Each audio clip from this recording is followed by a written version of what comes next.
just catching up with Stuart on the putting green.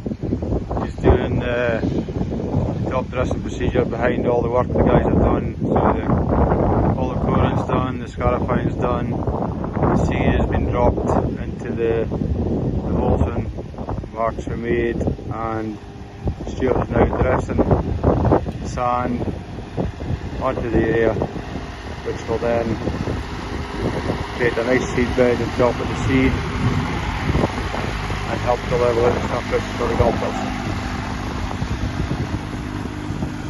You can see it's just a nice dusting, it's nothing heavy. Won't interfere with golf. I'll just brush a little bit with my hand so you can see how the sand will just kind of disappear. You can see basically be back to the green as it was, playing as it was.